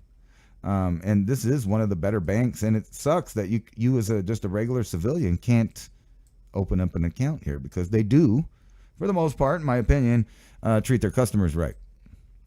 Moon resources could be destroyed by thoughtless exploration, NASA warned. Science and business are heading for an astronomical clash over the future exploration of the moon and the exploitation of its resources. The celestial skirmish threatens a breakout over companies' plans to launch dozens of probes to survey the lunar surface landscape over the next few years. An earlier Pioneer mission 1 is set to launch this week. The aim of this extraterrestrial armada largely, and by the way, look, they're sending out robots, right? Yes, it's deja vu. I was going to point this out. They are sending out robots. They're not going to send out people. The aim of this extraterrestrial armada, largely funded through NASA's $2.6 billion Commercial Lunar Payload Service, CLPS initiative, is to survey the moon so that minerals, water, and other resources can be extracted to build permanent, habitable bases there. These would later provide springboard for manned missions to Mars. So, not in our lifetime. A lot is riding on astrobiotic moon lander set for launch Monday on its new Vulcan Centaur. United Launch Alliance teams hoist the Vulcan rocket booster for certification. One mission into the vertical integration facility adjacent to the Space Launch Complex 41 at Cape Canaveral Space Force. The Space Force. Anyway, they're getting ready to send all kinds of robots up there. Isn't it weird how all of a sudden all these things that we haven't been doing all this time, they're about to do, or they're saying they're about to do. And then if you go back 10 years, you would have felt the same way. Oh, wow, they're finally going to do that. It's hard to believe that we're even on a liquid fuel rocket technology still. It's hard to believe that. Anyway, let's go back to the past. Scientists may have found an ancient path into America 24,000 years ago. Problem with that, we already know people were in the Americas up to 30,000 years ago. In South America, in North America, and in fact, the entire story is missing most of the story. Anyway, according to these guys, the frozen highway may have given ancient travelers a clear path from Siberia to the New World more than 10,000 years earlier. Well, you know, they had to reset the dates. I mean, I got footprints out next to me a few miles away at White Sands that are supposed to be 24,000 to 30,000 years ago. So they're going to have to, it's funny because the kids that are going to be learning stuff in the next couple of decades are going to be missing a lot of information. However, they may get to find out some truths that we'll never know. According to data based on studies of sediment and fossilized marine life analyzed by the researchers from the U.S. Geological Survey, Woods Hole Oceanographic Institution, and Oregon State University, an early migration would have been made a lot easier by sea ice. So now the sea ice didn't block them in, it made the trip easier. Everything you know is wrong. That's right. And it's funny to me because some people think the Clovis people are Native Americans. Others think they might be European because they look a lot like the Solutrean culture. And we don't know. Guess why? Because as far as I know, no one's found a Clovis body. Nobody. So we have no idea. Let's see here. Might be wrong. Right here it says the only human burial that has been directly associated with tools from the Clovis culture included the remains of an infant boy found in Montana that researchers named Anzique. Paleogenic analysis of Ankh-1's ancient nuclear mitochondrial and Y chromosome DNA reveal that he is closely related to some modern Native American populations, including those in southern North America. That's the Four Corners, man. And in Mexico, man. Yeah, one body. One body. I don't believe that you could base anything on one body. Now, if you start finding 20 or 30 of them, yeah. It's just like this. This is kind of my point exactly. They don't even know the story of mankind. There's new articles coming out now that say that Neanderthal is not a different species, but is indeed human. Us. And that their separation may have been wrong. And if you think about that just for a minute, first they said they were our direct ancestor. Then they tried to say they were cavemen. And then they said, you know what? Wait, we got some DNA. They're a different species. Now, wait a minute. We met them a while back and we kind of bred with them. Now, you know what? It was way further back we did that. So in other words, they have no idea. Two, species that are probably really close to the same species. And then you have all of the other species that were going on at the time. In other words, they have no idea man's origins in the first place. And while supposedly man was leaving Africa, Neanderthals were already hanging out in Europe for hundreds of thousands of years. And now we're saying we may have bred with them up to 200,000 years ago. And then new articles coming out saying, no, they got it wrong. We're actually the same species and always have been, which really puts some weird stuff, going out there. Because if you're into the genetics field and some of the studies that they do, you'll know that sub-Saharan African people attribute 20% of their DNA to an archaic ghost species. And they say that breeding event only happened 40 to 50,000 years ago. You can take that however you want to. In other words, they have no idea where man came from, how long we've been here, and how many variations there were of us. None. They have like 1% of the idea, 1% of the story. And the same goes for paleontology and archaeology and all of these other things when you're digging things out of the ground. Maybe except for geology, because geology is everywhere and you can prove that one layer is the same layer in another place. That stuff's pretty conclusive. But as far as, picking out fossils here and there and then finding out that one was at this time and then, oh, well, that definitely, that's the science. The science is settled. Oh, wait. We found another one over here that's 100,000 years older. Oops. Oh, well, we'll just write it. We'll change it. Don't worry about it. They don't know. Oxygen levels on exoplanets reveal presence of alien technology, not just biology. Now, this is interesting because this may be the only way that we actually get to know about or communicate with extraterrestrial species if they exist, which I would think that they would with the immense expanse of the universe that we know that we live in, being that other scary idea. Either the universe is teeming with life or we're it. And both ideas are really scary, but even more scary than that is which part of the time space are we on? Are we the first intelligent, conscious species in the universe, or are we the last? Or are we just somewhere in the middle? How scary is that to even think about?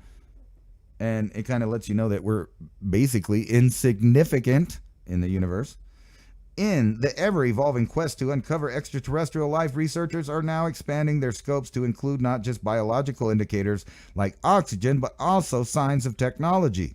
The shift in focus brings to light a key element often associated with life as we know it, oxygen. However, its significance extends beyond biological into the realm of advanced technology on a cosmic scale. Adam Frank of the University of Rochester and Amedeo Balbi, Associated Professor of Astronomy and Astrophysics at the University of Roma Tor Vergata, Italy, delve into this connection in their thought-provoking new study, Alien Technology and Oxygen Signatures. Very interesting. Their research highlights the intricate relationship between atmospheric oxygen and the emergence of advanced technology on distant planets. Keep in mind, these are some of the same scientists probably think that the Earth is man-made global warming and we're all going to die. But anyway, I digress. Frank emphasizes the readiness to detect life beyond Earth, questioning how planetary conditions might hint at intelligent, technological producing life. We are ready to find signatures of life on alien worlds, Frank says, but how do the conditions on the planet tell us about the possibilities for intelligent technological producing life? Balby adds, discussing their exploration into whether any atmospheric composition could support advanced technology. Their findings suggest strict atmospheric requirements for such advancements. In our paper, we explore whether any atmospheric composition would be compatible with the presence of advanced technology. We found that atmospheric requirements may be quite stringent. The duo introduces the concept of technospheres, vast domains of advanced technology emitting unique signs, or technosignatures, indicative of extraterrestrial intelligence. They argue that oxygen is not only vital for respiration and metabolism in multicellular organism, but also essential for developing fire, a cornerstone of technological civilization. In other words, you know, that liquid fuel stuff that would send the rockets up on, they'd have had to have that at least, you know, just to get up there and see, look around, whatnot. On Earth, the evolution of technology has hinged on the ability to utilize open air combustion, a process where fuel and antioxidant, typically oxygen, combine to create fire. From cooking and metal forging to energy harnessing, combustion has been pivotal in shaping industrial societies.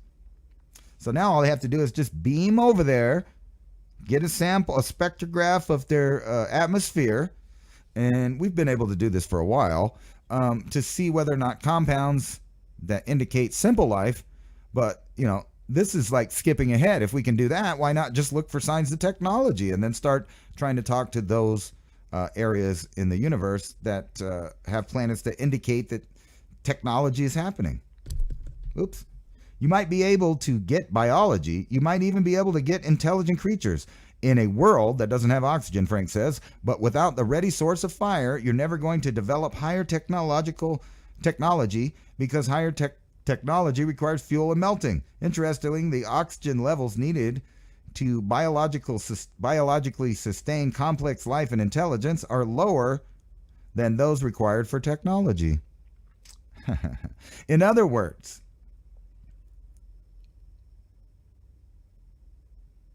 extraterrestrials that already are out there could colonize planets, leaving only technology, as I was talking about before. You would send drones, you'd send machines, and I don't find it that far-fetched that if you could do that, you would also send machines that build things, so you could build substations, refueling stations, and expand your sensory perception of the universe, in which case you would also be making other worlds that would be usually undetectable detectable by these compounds that would be in the atmosphere. And also the fact that they're saying that only the worlds with open air would be able to create fire to make things work, in which case we may find planets that extraterrestrials have been on but didn't come from in the near future, maybe after these companies start poking around in space. When did humans first start wearing clothes? Are they showing pictures of Neanderthals, and who are they talking about, man? Maybe the first human that wore clothes was like, it's cold out here, and that mammoth over there got fur on it and stuff. Wouldn't it be nice if, like, we could wrap that fur around us and be warm? Probably that's how it happened. I'm just saying. Anyway, the naked human is a vulnerable creature lacking the fur our mammalian ancestors and relatives. We have bare skin that offers little defense against the sun's brutal rays or wind-biting chill.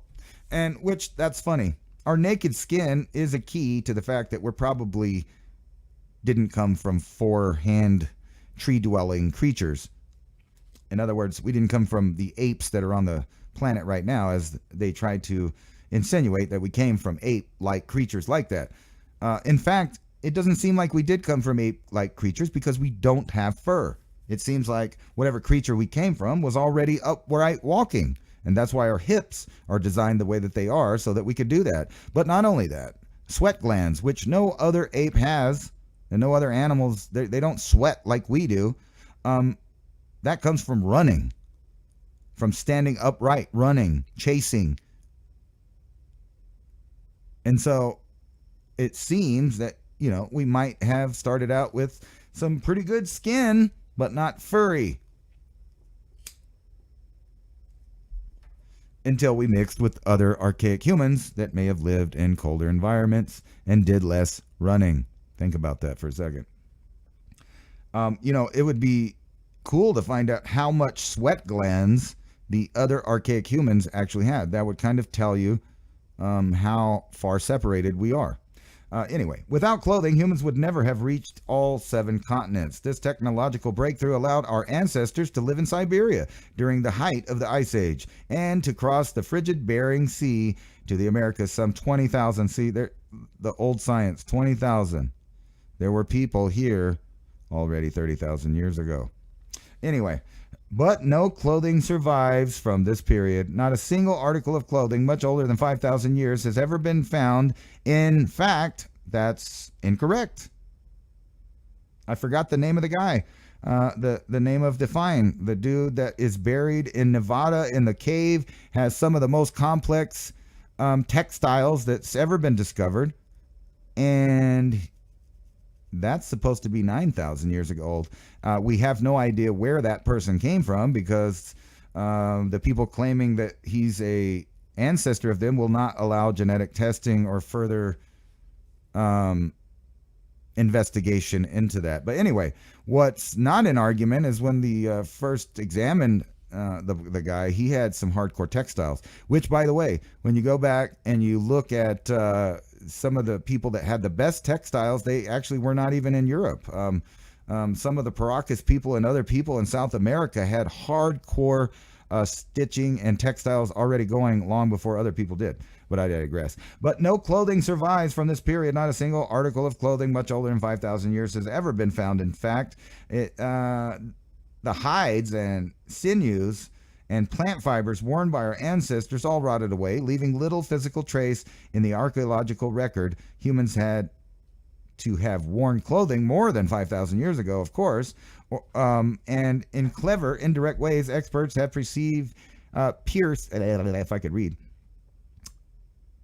pieced together a surprising number of clues to how long ago that was. For example, with lice, head lice, which prefer to live in our hair, and body lice, which prefer to live on our clothing, are two distinct populations whose past rarely cross. Head lice spread from the head to the head, body lice from body to body, but neither usually spreads from one to the other. In 2011, geneticists took advantage of this distinction to examine the origins of clothing in Homo sapiens. The advent of clothing, they posited,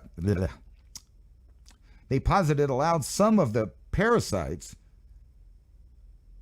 that live in our hair to expand to a new niche in our body. Modern head lice and body lice diverged some 83,000 to 173,000 years ago. So it's very possible that it wasn't even humans that created clothing, or at least us, our group of humans. It could have been a different group of humans. Another thing, they just don't know, because we could have got these lice from another hominid when we intermingled with them and got our groove on. Homo sapiens were not the first to invent clothing right here. Archaic humans who have since gone extinct probably wore clothes too. In cave sites as old as 800,000 years in China and in Spain, archaeologists have found stone tools resembling hide scrapers that could have been used by Homo erectus and Homo ancestor, respectively, to soften and prepare animal skins for the clothing. About 300,000 years ago, another archaic human species left behind similar scrapers in now what is Germany. And if you remember, the story of where humans come from, we're supposedly barely just walking out of Africa not too long ago. But like I said, they don't really know. They're making it up based on pieces that they found. But now we find ape fossils in Europe. We know that there were, prehistoric apes in Asia all over the place, giant orangutans, all kinds of stuff. So the fact is, they just really don't know at all where man came from, where he originated from, and if it was even a single spot. And we might not even be here if it wasn't for different species creating admixtures, combining genes that developed into new behaviors. The truth is, it's just as much as a mystery as the day the very first person started asking the question, where did we come from? Neanderthals, who lived in Europe hundreds or thousands of years before Homo sapiens arrived, also likely made clothing to survive the cold winters. Archaeologists have found polished fragments of deer ribs resembling modern hide working tools called lissers, I don't know if I said that right, which are used to burnish leather. Using a modern bone to smooth dry hides, experts were able to recreate the same microscopic patterns of the toolware. Ooh, man. So they're seemingly ignorant. So you kind of wonder, like when your kids go to school, how are they supposed to learn anything when from month to month they're changing their theories and new facts every day? They should have a working theory, just one, that includes all information, but not a theory that limits or tries to settle the science. Because obviously, with this topic in particular, you can see that science is never settled, ever. An 8,000-year-old fort defies expectations, showing that Stone Age societies built, I don't know why, but I can't read that, protective structures far earlier than we thought. A hunter-gatherer society in Siberia, but one of the oldest fortified settlements 8,000 years ago. The fortress defies expectations because it's one of the oldest found that hunter-gatherers built. The inhabitants likely had access to abundant fish and game they may have wanted to protect. The cluster of houses protected by trenches, earth banks, and wooden stakes baffled archaeologists for decades. The settlement dates to the Stone Age, a time where researchers once considered too unsophisticated for such structures. However, we know better. And speaking of that, I wanted to show you guys this right in the middle of that article, because we know that the Aryans that came off of the Russian steppes entered into India and also China and also the Levant, all about the same time, bringing with them horses, chariots, written language. And if you know about all of the languages of Europe, for the most part, and the Semitic languages, they all go back to the same language. What they're now calling Indo, or what they used to call Indo-Aryan. I think they call it something else because of World War II. So that name now is stigmatized, and they're replacing it with like Proto-European, or I forget what the other terms are. But anyway, let's go to Google Earth. And for you guys on the radio, what I'm about to show the audience is I've been trying to mark all of the pyramids that I can find in China, which also date back to 8,000 years old. And I want to show you guys that here. So I'm zooming in. If the Google Earth will cooperate, it tried to take off and go somewhere else. Anyway, let's go back over here. So far, I have found a lot of them. And here's the first one, kind of the most Western that I found. And if you'd like to do this as a hobby, I mean, they are all over the place. This is an ancient civilization that evidently the emperor that came here and made all the terracotta warriors and all that, he found this stuff. This was just out here in fields, pyramids that you can see. There's one I found right there.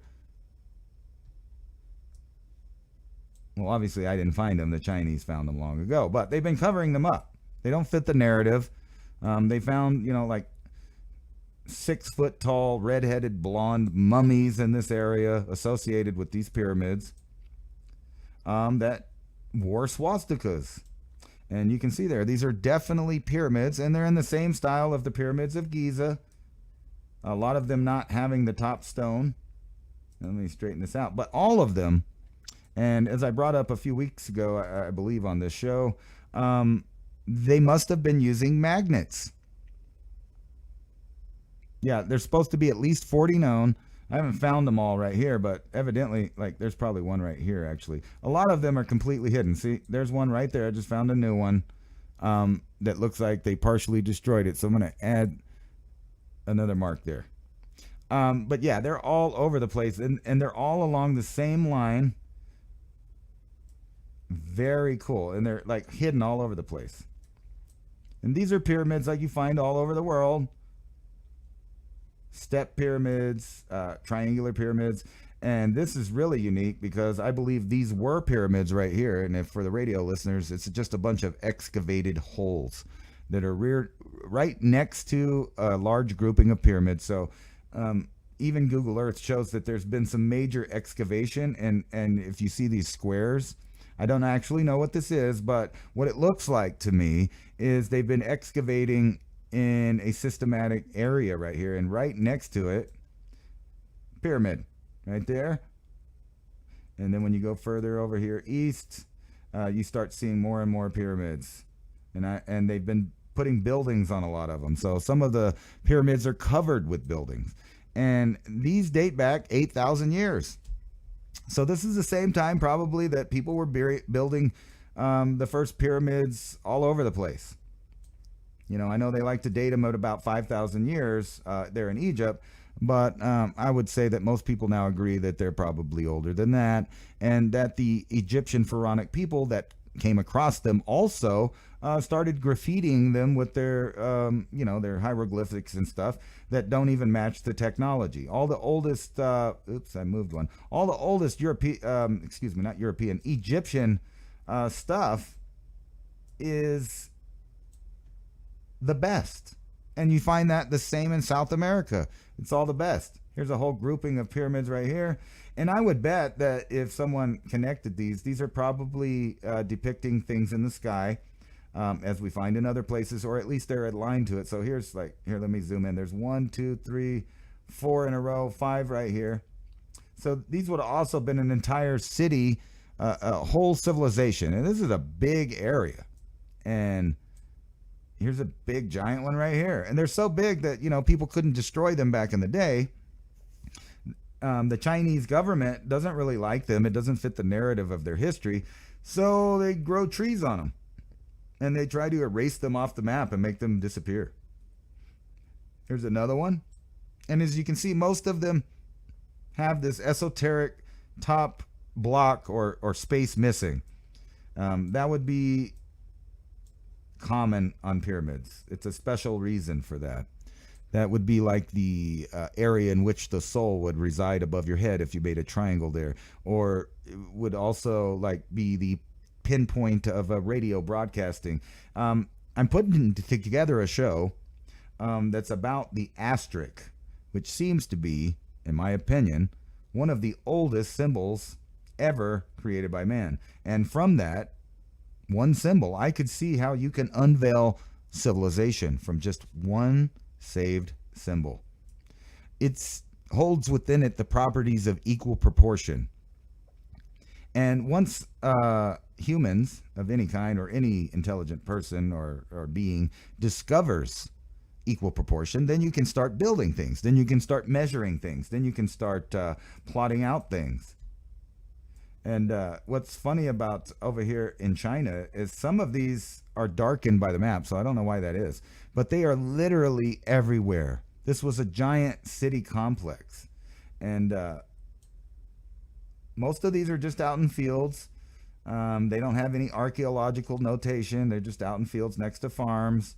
And eventually they'll be covered up by the cities. And here you find a little one and 2 other ones. A lot of them have eroded in 8,000 years, but they're literally everywhere. So these people, I wonder if they even realize that the hills they're driving by are ancient pyramids right there in this neighborhood. Here's another one. Some of them are so big that they couldn't hide them, and they even, what are you going to do with something like this giant pyramid? And the biggest of these is comparable to the Pyramid of Giza. I forget which one that is. I think I've labeled that. If you'd like a copy of these and want to look at this, I'm going to openly share this link to this project I got. I think a lot of these have been covered up, but a lot of them are still there. The super big ones, like over here. Let's get over here. This appears to that they built a building on one. It just happens to be aligned perfect with the other pyramids out in the field. No, most of these places do not have a street view because that is in China, and they just don't allow that. Google works hand in hand with China. So it may be in the near future that you will not even be able to find these on Google Earth. And if you haven't noticed, if you use Google Earth, when you zoom in, they have this cartoony replacement thing that they're using for a lot of it. So you have to look at, like actually download the program, and then you can actually look at satellite pictures over time to back in, I think the early 90s it starts. And I've been doing that with a lot of these, where I will go back in time and look at the old satellite views and see how much has changed. But yeah, this is just over and over, and you just keep finding them everywhere. Like, see here, this one's giant. This is a giant pyramid right here. And here's another one. And they're obvious. Even though the Chinese government has tried to plant trees and forest from Google Earth, because this place is such a flat place. So I'm going to expand out. This is a very, very flat place. So in between these two mountain ranges is completely flat. It's a giant river valley. And all of the pyramids start, or at least all the ones I found, start right here at the mouth or the delta of this river. Or two rivers, excuse me, where it separates into 1, 2, 3, and I think 4 over here somewhere, distinct rivers. So this would have been like, I don't know, kind of like Alexandria, or the Gaza, not the Gaza Strip, that was a Freudian slip. The Giza Plateau, right next to the river, on the delta, right there. This would have been a similar arrangement. And so why were all these people building this specific shape? I think there's a real reason, and it has to do with equal proportions, and all kinds of esoteric ideas that go along with the pyramid, especially this pinnacle that would be on the top, or the corner, the capstone, which almost all of these do not have. Of course, these are built with earthworks, of course, not like the ones in Egypt, but all around the world, I mean, the same thing's happening. You're finding the same exact pyramids. And you come over here to the Canary Islands, you find them out there. The Ganges people built a bunch of pyramids. Cro-Magnon type descendant people. And then all through this whole area, I know that, we was kings stuff going on, but according to archaeology, the oldest people that were kind of found around this area are a bunch of old blonde mummies. And people have a hard time understanding that the demographics of an area change over time. So the people that live in the Middle East now are not the same people that lived there in ancient times. They're probably a mix of those people, but not exactly the same people. We know that populations have been changing over time. Like, you can't go back into Greece and say that the people that live in Greece now are the same people that lived in Greece in, the ancient times. They're not the same people. They're partly the same people. Anyway, I don't know how I got lost under that, but I was going to maybe in a few weeks do a show about those pyramids. There's just so many, it's mind-boggling, that it's something, another thing, like I was talking about, that's being covered up or disregarded altogether by supposed people that are trying to give you truths about what's going on in the world. I forgot where I'm at right here. I think I covered all of this stuff. Yeah. Oh, yeah. Planes drop out of the sky. Your mobile. This is the article I wanted to close with. It's a good thing I found it just accidentally. Planes dropping out of the sky. Your mobile rendered useless, just like your car, as a Netflix film portrays nightmare that security experts insist is a very real prospect. And what is that? Who knows? If you watch this Obama paid-for movie, it seemed like they set up the entire movie just to say, we can't trust white people. I mean, it seemed like the entire movie was literally just set up for that one line at the end of the movie. Now, what's going on in this movie with Ethan Hawke and Julia Roberts, I have no idea. They never explain it. They insinuate maybe somebody hacked, maybe somebody else hacked. They have no idea. They kind of insinuated something happened with the sun, but it doesn't really matter. This is the predictive programming that the elite are pushing, is a shutdown of civilization. Now, I know a lot of the people you probably watch or listen to are also talking about the same thing, because it seems to be inevitable. As a matter of fact, when you get into the cycles that we're in, and you know that all empires fail, well, it's very predictable that this one's going to fail too. And everything points to that, especially when the elite and the people that believe that they have the right to rule are literally telling you in your face that they're going to reduce the population and that they're going to reset the world into a new whole idea. And, I'm preaching to the choir to some of you in the audience. However, some people don't really get at which point we are in this time-space, location here. And where we're at is where think about it. Why would an ex-president of the United States, other than money, I know everybody says money, but these are the type of the people that are at the top, friends with bankers. Countries don't invade other countries for money. They do it to control the people that want money. And that's what a lot of people just don't understand. We didn't invade the Middle East for oil. We have plenty of oil. We didn't invade anybody or have wars for money or contracts. We did it so that other people that want money will do what we want. And we, it's not really we. We is them. It's not our country. It's their country. They run it from the top. And who am I talking about? The central banks, who are the puppeteers of mostly everything that you see, almost all of the dramas that go on, from Obama making movies about the end of the world at the same time as promoting racial strife and everything that's happened since the Marxists kind of got in there and were allowed to continue their program. And I think that this is a program that has got the blessing, obviously, of the world elite. And this is a program of destabilizing, destroying, and then resetting. And part of how they do that is by demoralizing you. Not only, changing the morality of you, but also changing your mood, make you depressed, make you angry, and all these things. And now there's a conspiracy going out right now that they might have actually put an extra track on this movie to make you feel nervous, to make you feel upset, to make you feel like things are desperate. And I've told you before, with flicker rates, tones, colors, little messages that they put in innuendos, programming through the speech, the scenario, all of that. And I've talked about it many times, how they get you to feel for fake people. Spend your time with fake people talking about fake ideas. And then you get emotionally attached to people that don't even exist. And what they do is they suck out all of your energy and all of your feelings and endorphins and things with these fake propaganda, predictive programming things to make you feel a certain way. And also for the added benefit that, you're not going to treat your fellow human being right, because all of the endorphins and chemicals and things in your body, all of the emotions that you were going to have that day were already spent on fiction. And then therefore you don't have it to give to real people.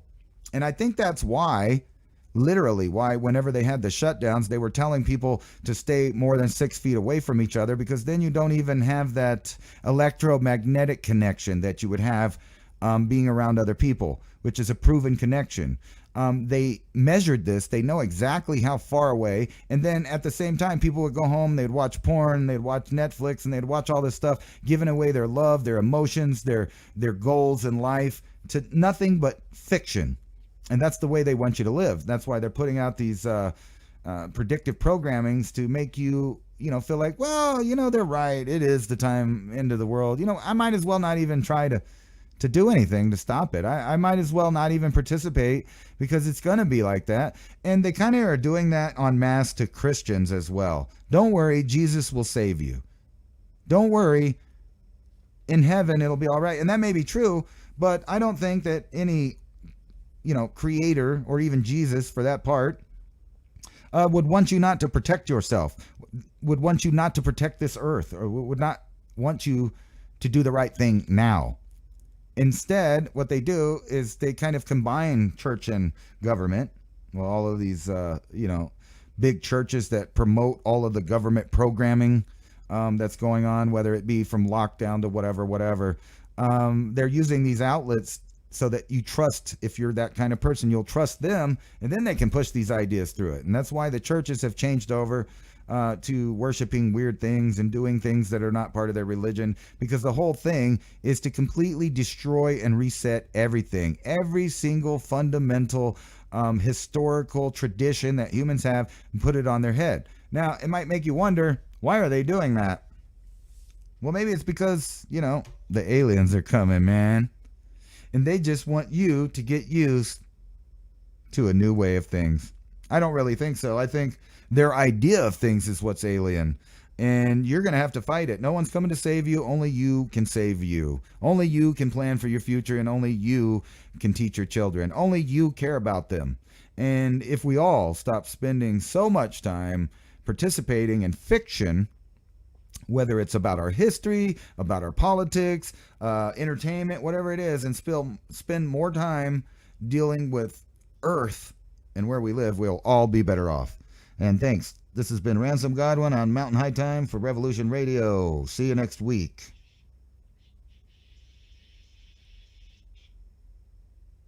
Bloop.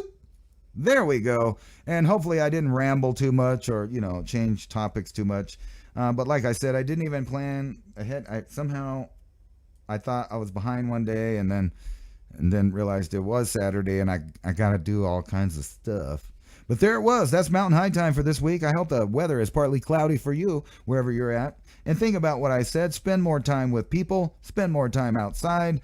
And let's replace the fiction. Although, I am guilty and I do like fiction on occasion. And I like looking at it and everything. But you never can forget while you're watching it that it is programming. It's made to program you. It's made to influence you. It's made to change you and direct you and kettle you into a certain thought process, feelings. And on top of what I told you, why waste your feelings, emotions, and thoughts and goals and all of that stuff with a fake reality that doesn't even exist, with people that don't even exist, with ideas that are completely fictional and they're not in your best interest. We'll just put it that way. Anyway, thanks for coming. This has been Mountain High Time. Like I said, I'm Ransom Godwin, your host, and I'll see you next Saturday and next Thursday for mini Ice Age conversations. But if everybody would meet me over at Magnetic Reversal News for Cosmic Catastrophes, that's where I'm going. And we'll see you next week. Peace out.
I'm certain I've lived a life that's full. I traveled each and every highway and more, much more than this. I did it my way. Regrets, I've had a few, but then again, too few to mention. I did what I had to do, ascension. I plan each charted course, each careful step along the Bible.